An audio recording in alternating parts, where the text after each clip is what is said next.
शेतकऱ्यांच्या मालाला भाव मिळालाच पाहिजे, शेतकऱ्यांच्या मालाला भाव मिळालाच पाहिजे, सोयाबीनला 6000 रुपये भाव मिळालाच पाहिजे, कापसाला 10000 रुपये भाव मिळालाच पाहिजे, भावांतर योजना लागू झालीच पाहिजे। अमरावतीत शेतकरी आक्रमक। अमरावती जिल्हाधिकारी कार्यालयासमोर शेतकऱ्यांनी कापूस जाळत सोयाबीन रस्त्यावर फेकत सरकारचा केला निषेध। कापसाला 10,000 रुपये भाव द्या। निवडणुकीच्या प्रचारादरम्यान जाहीर केल्याप्रमाणे सोयाबीनला 6,000 रुपये प्रति क्विंटल भाव देण्याची मागणी। नाफेडमध्ये होणाऱ्या सोयाबीनच्या खरेदीमध्ये जाचक शिथिल कराव्या।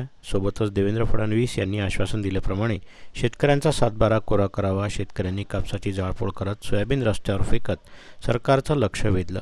राज्य व केंद्र सरकार विरोधात जोरदार घोषणाबाजीही केली। आश्वासन दिल्याप्रमाणे नवीन सरकारनं शेतकऱ्यांच्या मागण्या हिवाळी अधिवेशनात मान्य कराव्या अशी शेतकऱ्यांची मागणी आहे।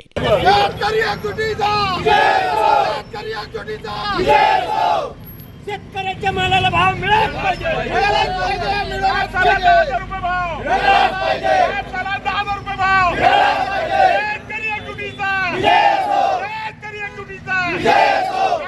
शेतकरी संघटना, शेतकरी संघर्ष समिती आणि शेतकरी समन्वय समिती अमरावती जिल्हा या जिल्ह्याच्या सर्व शेतकरी समाजाच्या वतीने आज आम्ही नागपूरमध्ये अधिवेशन सुरू आहे।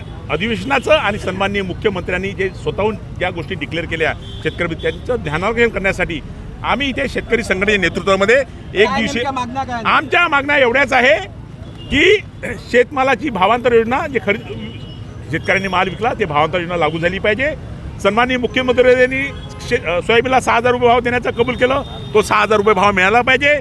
नाफेडच्या मार्फत सोयाबीनची खरेदी सुरू आहे, पण ती तो भाव 49 म्हणजे जवळपास 5,000 पर्यंत भाव आहे, पण शेतकऱ्यांची नाफेडची खरेदी सोयाबीनची सरसकट झाली पाहिजे, त्याला जाचकडी रद्द झाल्या पाहिजे आणि शेतकऱ्यांचा सातबारा कोरा करण्याचं अभिवचन माननीय मुख्यमंत्र्यांनी दिलं।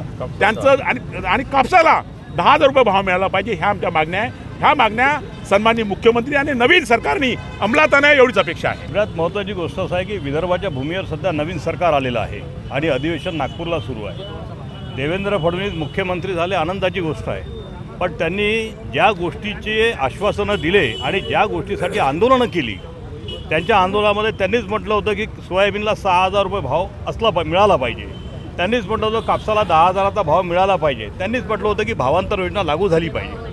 आज त्यांचं सरकार आलं आहे आणि ते म्हणतील देतो करू पाहू वगैरे चालणार नाही, कारण नवीन सरकार आलं आहे, बंपर मतांनी आलेलं आहे, भरपूर बहुमत आहे, त्यांना आता कोणाची साथ पाहिजे नाही आहे आणि विदर्भाच्या भूमीवरती आज ते आलेले आहे।